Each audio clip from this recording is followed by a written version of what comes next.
ગૌતમ બુદ્ધ અને મહાવીર સ્વામી વિશે થોડી માહિતી મેળવીશું. ગૌતમ બુદ્ધનો જન્મ ભારતમાં હિમાલય ક્ષેત્ર નેપાળની તરાઈમાં કપિલવસ્તુ રાજ્યમાં થયો હતો.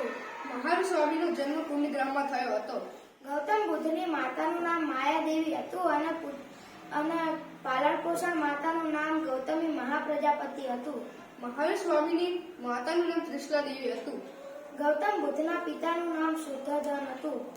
મહાવીર સ્વામીના પિતાનું નામ સિદ્ધાર્થ હતું. ગૌતમ બુદ્ધના બાળપણનું નામ સિદ્ધાર્થ હતું.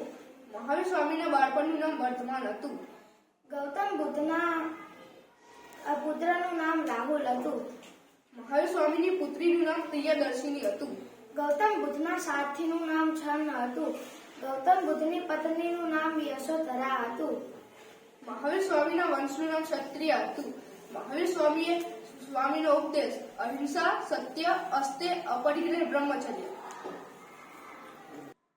ગૌતમ બુદ્ધનો મુખ્ય ઉપદેશ સંસાર દુઃખમાં છે, દુઃખનું કારણ તૃષ્ણા છે, દુઃખનો નાશ તૃષ્ણાનો ત્યાગ છે, અષ્ટાંગિક માર્ગ અપનાવવાથી તૃષ્ણાનો ત્યાગ થાય છે.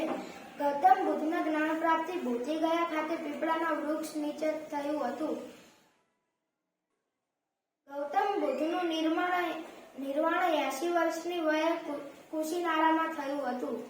મહાવીર સ્વામીના ભાઈનું નામ નંદીવર્તન હતું. મહાવીર સ્વામીનું નિર્વાણ 72 વર્ષની વયે પાવાપુરીમાં થયું હતું.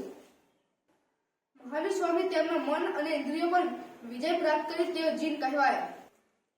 બુદ્ધનો અર્થ જાગૃત અથવા જ્ઞાની થાય છે.